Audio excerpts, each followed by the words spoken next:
नमस्कार। Arms online class में आपका स्वागत है। आज का हमारा जो नया टॉपिक रहेगा वो रहेगा नियोजन एवं सतत विकास। ठीक है। इससे पहले जो हमने टॉपिक पढ़ा था वो था हमारा भारत में नियोजन।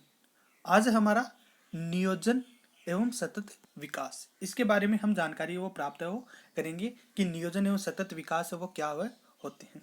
ठीक है। देखिए, नियोजन एवं सतत विकास। ठीक है। तो नियोजन विकास एवं सतत विकास, विकास एवं नियोजन। देखिए, नियोजन के बारे में एक बार मैं दोबारा बता देता हूँ। वैसे मैंने इसके बारे में पिछले वीडियो के अंतर्गत है वो बता दिया था, लेकिन दोबारा बता देता हूँ मैं। देखो, नियोजन नियोजन शब्द का प्रयोग है वो हमारे दैनिक जीवन के अंतर्गत है वो होता रहता है। किसका? नियोजन शब्द का प्रयोग है वो हमारे दैनिक जीवन के अंतर्गत है वो होता रहता है।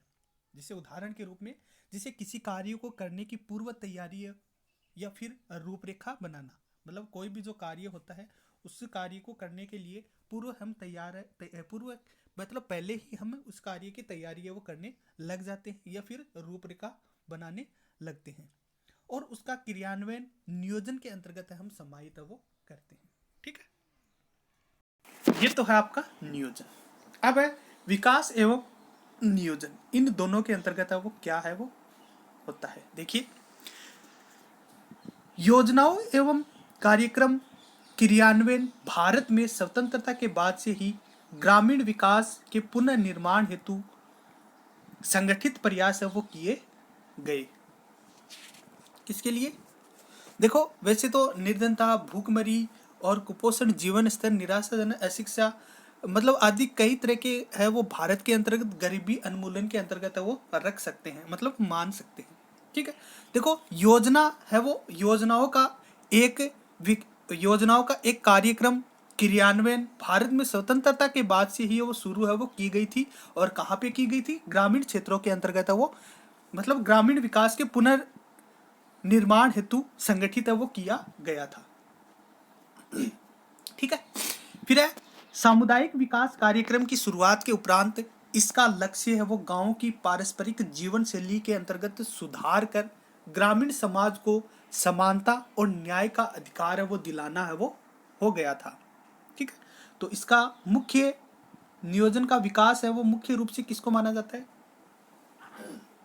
देखिए, सामुदायिक विकास कार्यक्रम की शुरुआत, इसका सामुदायिक विकास की कार्यक्रम की शुरुआत के उपरांत इसका लक्ष्य गांव की पारस्परिक जीवन शैली के अंतर्गत सुधार करना है वो था, और जिससे क्या है कि मतलब जो ग्रामीण समाज है वो समानता, ग्रामीण समाज को समानता और न्याय का अधिकार है वो दिलाना हो गया था। ठीक है। फिर बाद में है नियोजन एक सतत विकास के अंतर्गत हम गरीबी उन्मूलन, मतलब नियोजन एवं सतत विकास के अंतर्गत हम किस किस के बारे में जानकारी प्राप्त करेंगे? देखो, गरीबी के बारे में जानकारी प्राप्त करेंगे, फिर बाद में गरीबी उन्मूलन, गरीबी उन्मूलन के बारे में जानकारी प्राप्त करेंगे, फिर रोजगार सृजन के बारे में जानकारी प्राप्त करेंगे, फिर मनरेगा के बारे में, और फिर सतत विकास के बारे में जानकारी है वो प्राप्त है वो करेंगे। ठीक है। तो देखो, नियोजन एवं सतत विकास कार्यक्रम के अंतर्गत, मतलब नियोजन एवं सतत विकास के अंतर्गत हम किस किस के बारे में जानकारी प्राप्त करेंगे?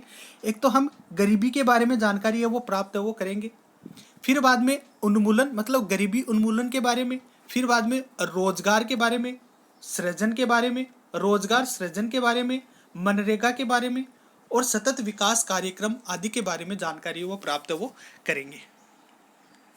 देखिए, सबसे पहले गरीबी का अर्थ, इसके बारे में देखते हैं। देखो, गरीबी से तात्पर्य विकास के ठीक विपरीत है, जिसका आशय विकास की कमी या फिर अल्प विकास एवं पिछड़ेपन से माना जाता है। ठीक है। तो गरीबी का मुख्य कार्य है या फिर मुख्य अर्थ वो किसको माना जाता है? पिछड़ेपन से वो माना जाता है। ठीक है। देखो, गरीबी का तात्पर्य विकास के ठीक विपरीत, मतलब उसके विकास, जब विकास होता है तो उसके ठीक विपरीत इसका आशय विकास की कमी एवं अल्प विकास पिछड़ेपन से है वो माना जाता है। ठीक है। जैसे मतलब देश के कुछ क्षेत्रों में चिरस्थायी मतलब पिछड़ेपन की असमानता ने देश के कुछ हिस्सों में गरीबी की सघनता को जन्म वो दिया है। इसलिए गरीबी एक भौगोलिक आयाम है वो मानी जाती है। ठीक है, किसके अंतर्गत, मतलब भारत के अंतर्गत गरीबी एक भौगोलिक आयाम है वो मानी जाती है। इसके अतिरिक्त क्योंकि गरीबी कुछ समूह के बीच विशेष रूप से कायम है वो रही है, इसलिए सामाजिक आयाम भी है वो मानी जाती है। किसको, गरीबी को। भारत में गरीबी मापने के कई मतभेद है, फिर भी पैनल डाटा मतलब पैनल डाटा के माध्यम से परिवारों की खोज ने गरीबी की गतिशीलता की विश्लेषण को सुगम है वो बनाना होगा।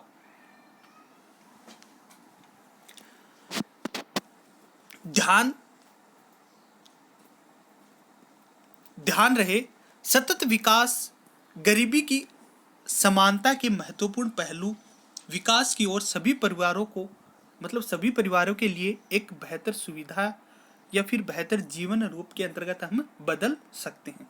ठीक है, मतलब गरीबी के अंतर्गत मतलब हम उन या फिर पैनल डाटा के अंतर्गत या फिर पैनल डाटा के माध्यम से गरीब परिवारों की खोज है वो की जा रही है, जिससे हम उसकी आर्थिक व्यवस्था को सुधारा वो जा सके। देखिए, भारत में गरीबी मापने के मुख्य रूप से दो आधार है वो निर्धारित है वो किए गए हैं। पहला है न्यूनतम कैलोरी उपभोक्ता और दूसरा है प्रति व्यक्ति प्रति माह है वे उपभोक्ता। ये मुख्य रूप से दो कार्यक्रम है वो निर्धारित है वो किए गए हैं।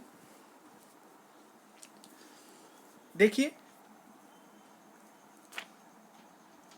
योजना आयोग द्वारा गठित विशेष ग्रुप के अनुसार ग्रामीण क्षेत्र में 2400 कैलोरी व शहरी क्षेत्र के अंतर्गत 2100 कैलोरी, मतलब गांव के अंतर्गत को कितनी है कैलोरी है, गांव के अंतर्गत है वो 2400 कैलोरी और शहरों के अंतर्गत है वो 2100 कैलोरी प्रतिदिन व्यक्ति प्रतिदिन पोषण से यानी पोषण में प्राप्त करने वाला व्यक्ति है वो किस में माना जाता है, गरीबी रेखा से नीचे है वो माना जाता है, अर्थात उसको हम बीपीएल है वो मान सकते हैं। ठीक है, तो देखो, योजना आयोग द्वारा गठित विशेष ग्रुप के अनुसार ग्रामीण क्षेत्र में 2400 कैलोरी व शहरी क्षेत्र में 2100 कैलोरी प्रति व्यक्ति प्रतिदिन पोषण में प्राप्त करने वाला व्यक्ति गरीबी रेखा से नीचे है वो माना जाता है, अर्थात उसको हम बीपीएल के अंतर्गत है वो बीपीएल है वो माना जाता है या फिर बीपीएल के अंतर्गत हम उसको रख सकते हैं। ठीक है, फिर बाद में है न्यूनतम उपभोक्ता के अनुसार, मतलब जो तेंदुलकर समिति के अनुसार माना जाए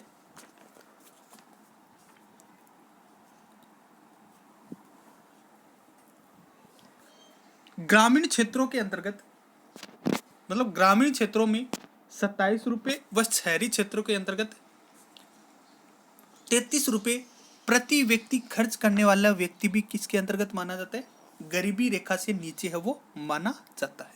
ठीक है, तो देखिए,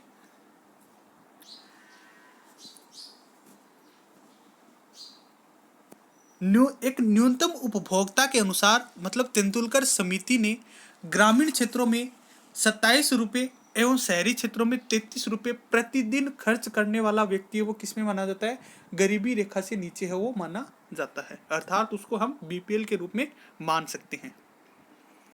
देखिए, तेंदुलकर समिति के अनुसार 2011 में भारत में 26.9% ग्रामीण मतलब भारत के अंतर्गत 26.9% तो ग्रामीण और शहरों के अंतर्गत 21.65% है वो शहरी लोग।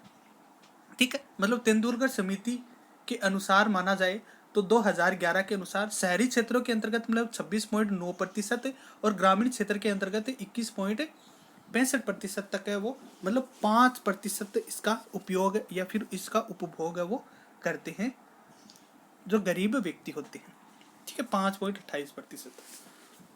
तथा रंग राजन समिति के अनुसार, रंग राजन समिति के अनुसार मतलब ग्रामीण क्षेत्रों के अंतर्गत 36.30% और शहरी क्षेत्रों के अंतर्गत 26.5% तक, मतलब 10% जनसंख्या है वो गरीब या फिर बीपीएल वर्ग के अंतर्गत है वो मानी जाती है। देखिए दोबारा, तेंदुलकर समिति के अनुसार सन 2011 में भारत में 26.9%, भारत में 26.9% ग्रामीण व शहरी क्षेत्र में क्रमशः 21.65%, इनके अंतर्गत दोनों में 5.28% जनसंख्या है वो बीपीएल या फिर गरीबी रेखा से नीचे है वो माना जाता है, ठीक है। फिर बाद में रंगराजन समिति के अनुसार भारत में 36.30% और ग्रामीण मतलब 36.30% किसके अनुसार, रंगराजन समिति के अनुसार 36.30% ग्रामीण व शहरी क्षेत्र में क्रमशः 26.5%, इनके अंतर्गत 10.25% जनसंख्या है वो बीपीएल या फिर जनसंख्या बीपीएल है वो वर्ग के अंतर्गत है वो मानी जाती है, ठीक है। फिर बाद में देखो गरीबी रेखा से नीचे है वो माने जाते हैं, मतलब संयुक्त राष्ट्र संघ के द्वारा एक रिपोर्ट है वो तैयार है वो की गई है। देखो संयुक्त राष्ट्र संघ के खाद्य एवं कृषि प्रथम निर्देशक किसको माना जाता है, लॉर्ड बॉयड को माना जाता है, ठीक है। तो देखिए संयुक्त राष्ट्र संघ के खाद्य एवं कृषि के प्रथम निर्देशक किसको माना जाता है, लॉर्ड बॉयड को माना जाता है। और सर्वप्रथम 1945 में गरीबी रेखा की अवधारणा प्रस्तुत की, ठीक है। तो देखिए सर्वप्रथम गरीबी की अवधारणा है वो किसने प्रस्तुत है वो की थी, लॉर्ड बॉयड ने, संयुक्त राष्ट्र संघ की रिपोर्ट के अनुसार, ठीक है। मतलब संयुक्त राष्ट्र संघ के खाद्य एवं कृषि प्रथम निर्देशक वो किसको माना जाता है, लॉर्ड बॉयड को माना जाता है। और गरीबी रेखा सर्वप्रथम 1945 में गरीबी रेखा की अवधारणा वो किसने प्रस्तुत की थी, लॉर्ड बॉयड ने प्रस्तुत है वो की थी। डॉक्टर ओर के अनुसार, किसके अनुसार, डॉक्टर ओर के अनुसार 2300 कैलोरी प्रति व्यक्ति प्रतिदिन से कम उपभोग करने वाले व्यक्ति है वो गरीबी रेखा से नीचे है वो माना जाता है, ठीक है। देखो ग्रामीण क्षेत्रों के अंतर्गत 2300 कैलोरी और शहरी क्षेत्रों के अंतर्गत 2100 कैलोरी, मतलब इनका जो प्रतिदिन उपभोग करने वाला व्यक्ति होता है वो गरीबी रेखा से नीचे है वो माना जाता है, ठीक है। और तेंदुलकर समिति के अनुसार, मतलब तेंदुलकर समिति के अनुसार क्या माना जाता है, देखो ग्रामीण क्षेत्रों के अंतर्गत 27 रुपये और शहरी क्षेत्रों के अंतर्गत कितने रुपए माने जाते हैं, 33 रुपये। ये प्रतिदिन खर्च करने वाले व्यक्ति है वो किसके अंतर्गत माने जाते हैं, गरीबी रेखा से नीचे है वो माने जाते हैं। फिर एक गरीबी रेखा के नीचे माने जाते हैं, ठीक है। अब देखो नेक्स्ट है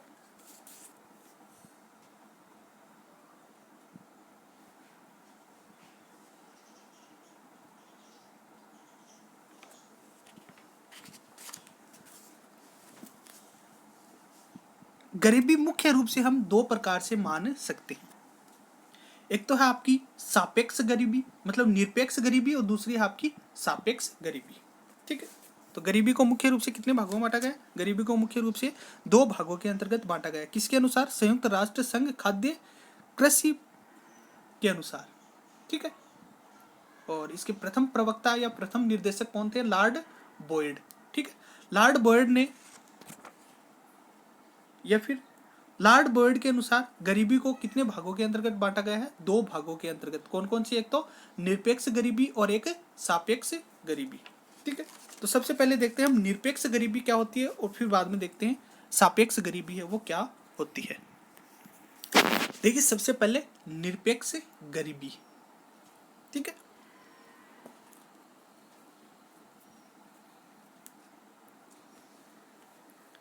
तो देखिए इसके अनुसार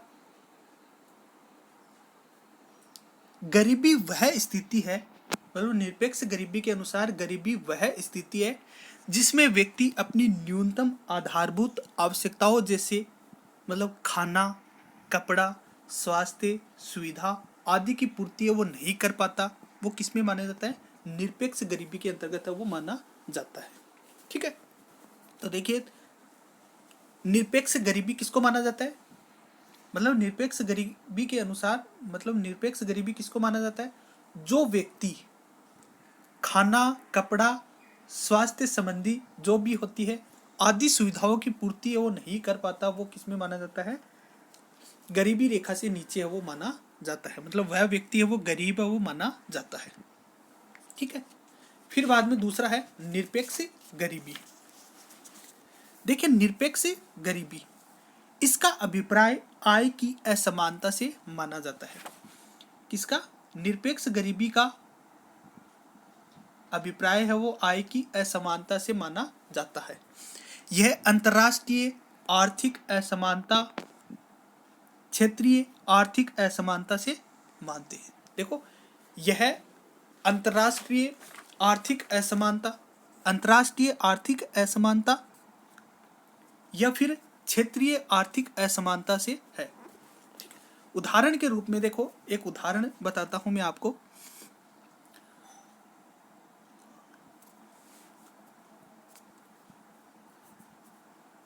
यदि एक देश की क्या है? यदि एक देश की प्रति व्यक्ति आय, यदि एक देश की प्रति व्यक्ति आय दूसरे देश की प्रति व्यक्ति आय से कम है, ठीक है, मतलब एक देश की प्रति व्यक्ति आय दूसरे देश की प्रति व्यक्ति आय कम है, तो पहले देश को दूसरे देश की तुलना में गरीब है वो माना जाएगा। ठीक है, देखो दोबारा बता देता हूं समझ में नहीं आया तो। देखिए यदि एक देश की प्रति व्यक्ति आय, मतलब एक देश की प्रति व्यक्ति आय दूसरे देश की प्रति व्यक्ति आय से कम है, ठीक है, मतलब पहले वाले देश की प्रति व्यक्ति आय है वो ज्यादा है और दूसरे देश की प्रति व्यक्ति आय है वो कम है, तो पहले वाले देश को दूसरे देश की तुलना में क्या माना जाएगा? गरीब है वो माना जाएगा। ठीक है, अब है हमारा गरीबी उन्मूलन रोजगार कार्यक्रम। ठीक है, देखिए गरीबी उन्मूलन रोजगार कार्यक्रम। देखो ग्रामीण विकास के विभिन्न कार्यक्रम जैसे एकीकृत ग्रामीण विकास,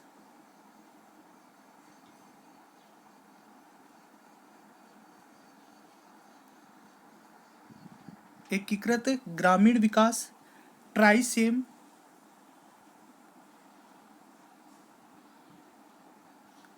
ट्राइसेम इसका पूरा नाम होता है। देखो ट्राइसेम का पूरा नाम क्या होता है? स्वरोजगार हेतु ग्रामीण युवक प्रशिक्षण। ट्राइसेम का